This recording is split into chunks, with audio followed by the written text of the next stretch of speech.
ಛತ್ರಪತಿ ಶಿವಾಜಿ ಮಹಾರಾಜರ ಮೆರವಣಿಗೆ ನಡೀತಾ ಇತ್ತು.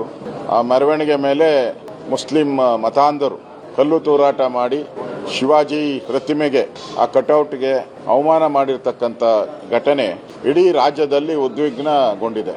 ಛತ್ರಪತಿ ಶಿವಾಜಿ ಮಹಾರಾಜ್ ಅವರು ಹಿಂದೂ ಧರ್ಮದ ಸಂಘಟನೆಗೆ, ಉದ್ಧಾರಕ್ಕೆ ಕೆಲಸ ಮಾಡಿದಂಥವರು. ವಿಶೇಷವಾಗಿ ಮರಾಠ ಜನಾಂಗ ಶಿವಾಜಿಯನ್ನ ದೇವರ ರೀತಿ ಪೂಜೆ ಮಾಡ್ತಾರೆ. ಆದರೆ ಶಿವಾಜಿ ಇಡೀ ಹಿಂದೂ ಸಮುದಾಯಕ್ಕೆ ಒಂದು ಸಂಕೇತ.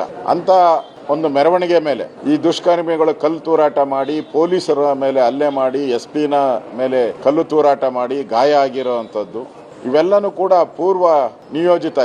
ಇದೇನು ಮೊದಲಲ್ಲ. ಗಣೇಶ ಮೆರವಣಿಗೆ ಮೇಲೂ ಮಂಡ್ಯದಲ್ಲಿ ಕಲ್ಲು ತೂರಾಟ ಮಾಡಿದ್ರು. ಹನುಮ ಮಾಲಾಧಾರಿಗಳ ಮೇಲೂ ಕಲ್ಲು ತೂರಾಟ ಮಾಡಿದ್ದಾರೆ. ಶ್ರೀರಾಮನ ಕಟ್ಔಟ್ರನ್ನು ಕೂಡ ಹರಿದು ಹಲ್ಲೆ ಮಾಡಿರ್ತಕ್ಕಂಥ ಘಟನೆ ಇದೆ. ಈ ತರ ಕರ್ನಾಟಕದಲ್ಲಿ ಕಾಂಗ್ರೆಸ್ ಸರ್ಕಾರ ಬಂದ ಮೇಲೆ ಈ ಮುಸ್ಲಿಂ ಭಯೋತ್ಪಾದಕರಿಗೆ, ಮುಸ್ಲಿಂ ಮೂಲಭೂತವಾದಿಗಳಿಗೆ ಹಬ್ಬ ಆಗ್ಬಿಟ್ಟಿದೆ. ಯಾಕಂದ್ರೆ ಕಾಂಗ್ರೆಸ್ ಅವರು ಹೇಳಿದ್ದಾರೆ, ಯಾವುದೇ ಮುಸ್ಲಿಮರ ಮೇಲೆ ಕೇಸ್ ಹಾಕಬೇಡಿ, ಅವರೆಲ್ಲ ನಮ್ಮ ಬಂಧುಗಳು. ಕುಕ್ಕರ್ ಬ್ಲಾಸ್ಟ್ ಮಾಡಿದಂತ ಮುಸ್ಲಿಂ ಏನಿದ್ದಾನೆ ಅವನು ನಮ್ಮ ಬಂಧು. ವಿಧಾನಸೌಧದಲ್ಲಿ ಪಾಕಿಸ್ತಾನ ಜಿಂದಾಬಾದ್ ಅಂತ ಹೇಳಿದವರು ಕೂಡ ನಮ್ಮ ಬಂಧುಗಳು. ಅದಕ್ಕೆ ಅವ್ರ ಮೇಲೆ ಕ್ರಮ ತೆಗೆದುಕೊಳ್ಳಿ ಅಂತ ಬೇಡ ಅಂತ ಹೇಳಿರೋದಕ್ಕೋಸ್ಕರ ಇಡೀ ರಾಜ್ಯದಲ್ಲಿ ಇವತ್ತು ಯಾವುದೇ ಹಿಂದೂ ಹಬ್ಬ ಇರಲಿ, ಈ ತರದ ಒಂದು ಘಟನೆ ನಡೀತಾ ಇದೆ. ಇವತ್ತು ಈ ಚಳವಳಿ ಎಲ್ಲಿಗೆ ಹಬ್ಬುತ್ತೋ ಗೊತ್ತಿಲ್ಲ. ಇದು ಬಾಗಲಕೋಟೆಯಿಂದ ಬೆಳಗಾವಿಗೂ ಹಬ್ಬೋದು, ಕಲಬುರಗಿಗೂ ಹಬ್ಬೋದು, ಬೆಂಗಳೂರಿಗೂ ಹಬ್ಬೋದು. ಶಿವಾಜಿ ಆಕ್ಚುಲಿ ಕರ್ನಾಟಕದವ್ರು. ಅವ್ರ ತಂದೆ ಇದೆ ಗವಿಗಂಗಾಧರೇಶ್ವರ ಇದೆಯಲ್ಲ, ದೇವಸ್ಥಾನ ಕಟ್ಟಿದವರು ಅವರೇ. ಅವ್ರ ಪೂರ್ವಜರು, ಅವ್ರ ತಂದೆ ಇಲ್ಲೇ ಇದ್ದಿದ್ದು, ಸಾಮಂತರಾಗಿ ಇಲ್ಲೇ ಇದ್ದಿದ್ದವ್ರು. ಒಂದ್ ರೀತಿ ಕರ್ನಾಟಕದವರು ಶಿವಾಜಿ.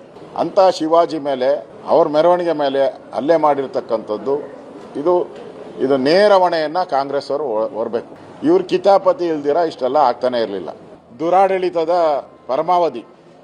ಹಿಂದೆ ದೇಶದ ಮೇಲೆ ಎಮರ್ಜೆನ್ಸಿ ತಂದು ದೇಶವನ್ನು ಹಾಳು ಮಾಡಿದಂಥ ಕಾಂಗ್ರೆಸ್ ಅವರು ಈಗ ಕರ್ನಾಟಕದಲ್ಲೂ ಒಂದು ರೀತಿ ಎಮರ್ಜೆನ್ಸಿ. ಕೋರ್ಟ್ ಆವರಣದಲ್ಲೇ ಯಾರು ಸತ್ಯಕ್ಕೋಸ್ಕರ ಹೋರಾಟ ಮಾಡ್ತಾ ಇದ್ರು, ನ್ಯಾಯಕ್ಕೋಸ್ಕರ ಹೋರಾಟ ಮಾಡ್ತಾ ಇದ್ರು. ನಾವು ಬಿಜೆಪಿ ಕೂಡ ಬೆಂಗಳೂರಿಂದ ಮೈಸೂರವರೆಗೂ ಪಾದಯಾತ್ರೆಯನ್ನ ನಾವು ಮಾಡಿದ್ರಿ. ಅದಾದ್ಮೇಲೆ ಸಾವಿರಾರು ಕೋಟಿ ಬೆಲೆ ಬಾಳ್ತಕ್ಕಂಥ 14 ಸೈಟ್ಗಳನ್ನು ಕೂಡ ವಾಪಸ್ ಸರ್ಕಾರಕ್ಕೆ ಬಂದಿದೆ.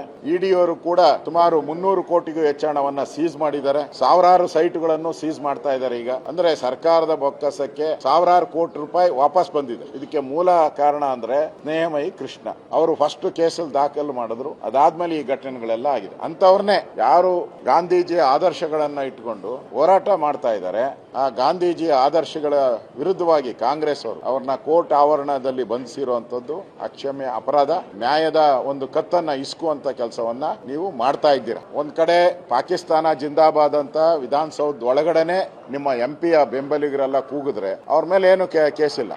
ಅದರಿಂದ ಕಾನೂನು ಸುವ್ಯವಸ್ಥೆ ಏನು ಹಾಳಾಗಿಲ್ಲ. ಪಾಕಿಸ್ತಾನ ಜಿಂದಾಬಾದ್ ಅಂತ ಕೂಗಿದ್ರು ವಿಧಾನಸೌಧದಲ್ಲಿ ಕಾನೂನು ಸುವ್ಯವಸ್ಥೆ ಸರಿ ಇದೆ. ಮಾಧ್ಯಮದ ಸ್ನೇಹಿತರು ನನ್ನ ಆಫೀಸು ಸೇರಿದಂತೆ ಪ್ರೆಸ್ ಮೀಟ್ ಮಾಡಕ್ಕೂ ಅವಕಾಶ ಇಲ್ದಂಗೆ ಮಾಡ್ಬಿಟ್ಟಿದ್ದಾರೆ.